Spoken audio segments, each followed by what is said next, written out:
Halo teman-teman semua, selamat datang di channel Tokunime. Di sini kami akan membahas lanjutan anime Chainsaw Man yang kami ambil dari manga canonnya. Sehingga bagi teman-teman yang hanya ingin menonton dari animenya saja, saya sarankan untuk berhenti menonton sampai di sini. Namun jika kalian tidak keberatan dengan spoiler yang ada, maka kalian menonton konten yang tepat.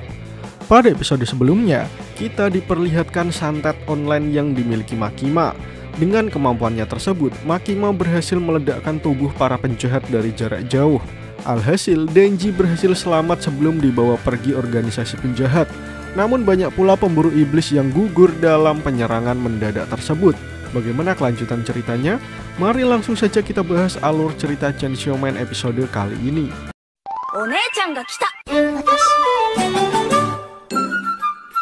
Panel pertama menunjukkan pasca terjadinya ledakan manusia di berbagai tempat. Katana Man masih berkeringat dingin dengan apa yang dilihatnya. Sementara Sawatari meyakini jika kemampuan seperti itu hanya dimiliki oleh Makima seorang. Mendengar hal itu, Katana Man masih berusaha untuk membawa tubuh bagian atas Chainsaw Man. Tetapi tiba-tiba dia melihat seorang wanita yang berjalan sempoyongan ke arahnya. Lalu kita ditunjukkan flashback sewaktu Arai terkena tembakan nenek Chiyo. Kala itu, Kobeni dan Arai sedang bertugas bersama. Setelah Arai tertembak, ia bergerak melindungi Kobeni supaya wanita tersebut tidak terluka. Itulah alasan kenapa Kobeni bisa selamat dalam penembakan yang dilakukan nenek Chiyo. Katana Man nampak terkejut karena ada pemburu iblis yang masih hidup. Dengan sebilah pisau di tangan, Kobeni yakin jika orang yang ada di depannya adalah para pelaku penembakan. Lalu tiba-tiba Sawatari langsung memanggil kontra iblisnya. Sedetik kemudian muncullah cacing besar Alaska yang langsung menyerang Kobeni di sana. Namun Kobeni nampak sangat santai melihat pemandangan yang tidak lazim tersebut. Padahal biasanya dia sangat ketakutan dengan hawa kematian. Tapi kali ini dia dengan gagah berani berlari dengan cepat menghindari serangan. Bahkan Katana Man juga dibuat kesal dengan kelincahan Kobeni. Lalu tiba-tiba tangan Katana Man terpotong saat Kobeni muncul di depannya. Pistol Katana Man yang melayang di udara dengan cepat langsung direbut Kobeni sehingga senjata api tersebut kini berada dalam genggamannya. Tak menunggu waktu lama, Kobeni langsung menembakkan pistol tersebut ke arah Katana Man. Dua peluru tepat melubangi punggung penjahat tersebut. Sawatari tidak mau tinggal diam. Ia juga memegang pistolnya untuk melawan Kobeni. Namun sepertinya pemburu iblis tersebut lebih gesit dan lincah dibanding Sawatari. Sehingga saat Sawatari menembak Kobeni, dia menggunakan tubuh Denji sebagai perisai. Semua tembakan yang diarahkan Sawatari pun terkena ke tubuh Denji. Katana Man dan Sawatari tidak berpikir jika itu adalah tujuan Kobeni. Namun kondisi Katana Man nampak sudah hampir mati, sehingga Sawatari memutuskan untuk memasukkan Katana Man ke dalam mobil. Kobeni yang melihat kejadian tersebut masih belum percaya dengan apa yang terjadi. Namun ia berhasil membuat Katana Man dan Sawatari terpojok, hingga mereka berdua melarikan diri. Kini Kobeni berhasil menyelamatkan Denji.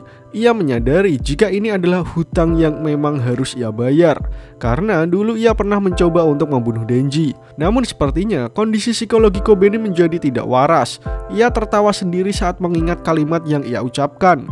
Kemudian ia teringat momen saat nenek Chiyo menyergapnya bersama Arai. Jiwa Kobeni sangat histeris saat itu.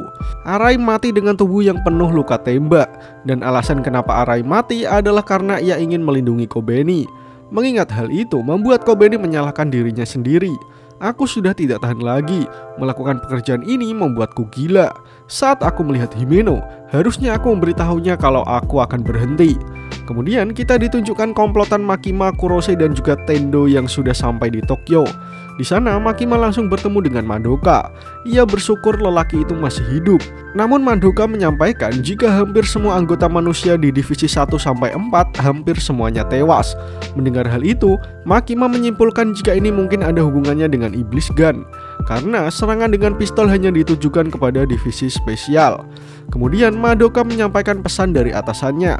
Mereka menyuruh menggabungkan divisi 1-3 menjadi divisi 4 untuk mengimbangi kurangnya tenaga kerja. Sementara itu, skuad khusus divisi 4 ditempatkan di bawah perintah Makima.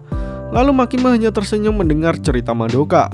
Tetapi Madoka memberikannya sebuah surat, dan ternyata surat itu adalah surat pengunduran dirinya. Madoka berpikir sebentar lagi sepertinya skuad khusus akan berperang, sehingga pilihannya berhenti atau terbunuh. Makima pun membenarkan pikiran Madoka.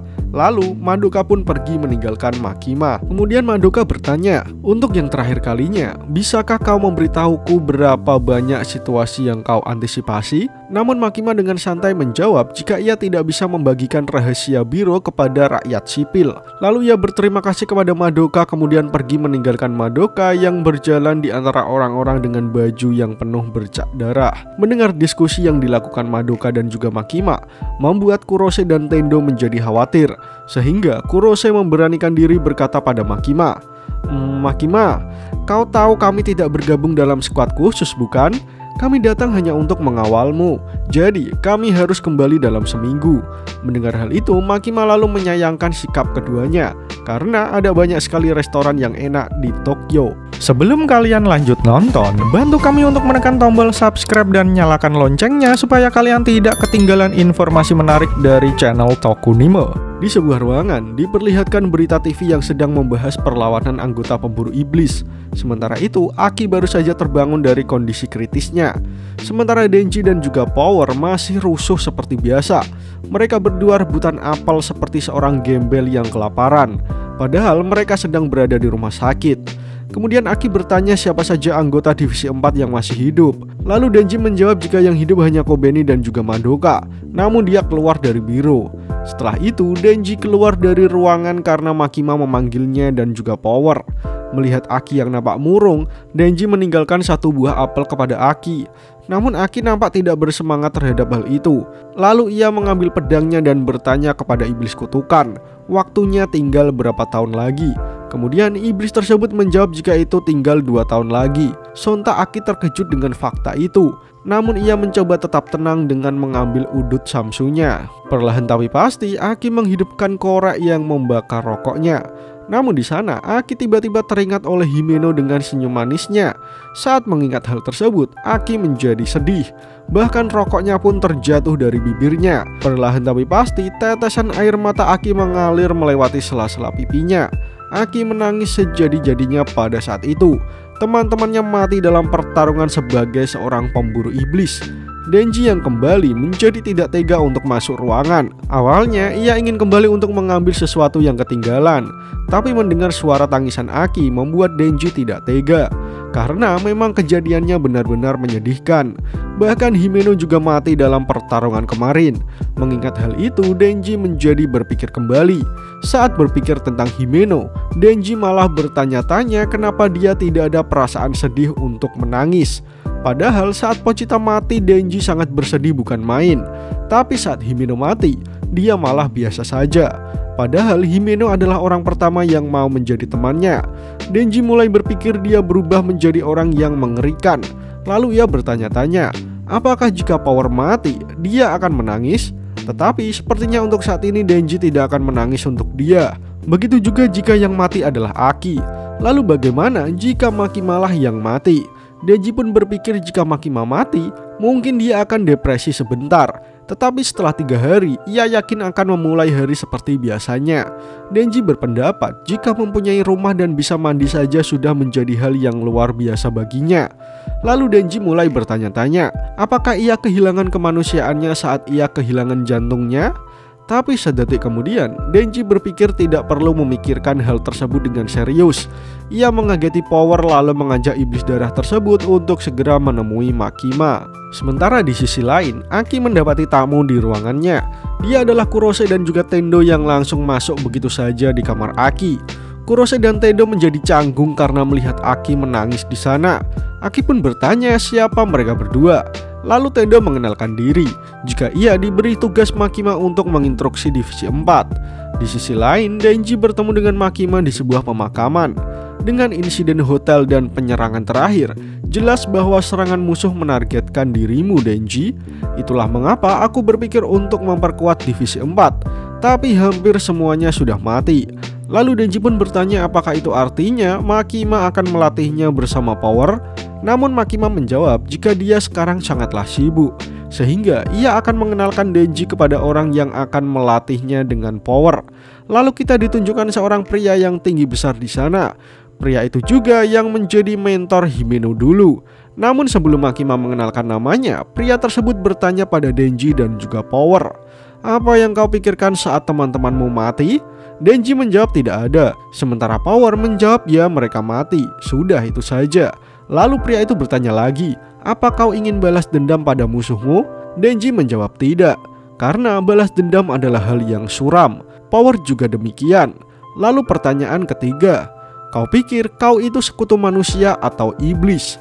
Denji dan Power terdiam sebentar. Lalu Denji menjawab jika dia akan menjadi sekutu siapapun yang merawatnya, sementara Power akan menjadi sekutu siapapun yang menang. Lalu pria tersebut memberikan 100 poin kepada mereka berdua. Denji dan Power merasa bingung dengan yang dikatakan pria di depannya. Namun Kishibe mengatakan jika tak banyak orang seperti Denji dan Power, sehingga dengan lugas Kishibe berkata jika ia menyukainya. Lalu Power menatap Denji dan berkata jika dia adalah pria yang seram. Sementara itu Kishibe memperbolehkan Makima untuk pergi, karena ia akan memulai latihannya sekarang juga. Sedetik kemudian Makima berjalan pergi meninggalkan anggotanya. Denji memanggil Makima, namun tiba-tiba saja Kishibe langsung memeluk erat Power dan juga Denji. Setelah itu Kishibe mulai memperkenalkan dirinya. Aku pemburu iblis dengan divisi spesial 1. Aku suka saat orang memanggilku master, jadi tolong panggil aku begitu. Aku suka minuman keras, wanita, dan juga membunuh iblis. Kishibe mengatakan itu semua sembari memeluk Denji dan juga Power. Di sisi lain, Denji dan Power yang mendengarnya merasa sangat aneh melihat pria tersebut nempel di badannya. Tapi tiba-tiba Kishibe menguatkan cengkramannya sehingga membuat Denji dan Power kesakitan.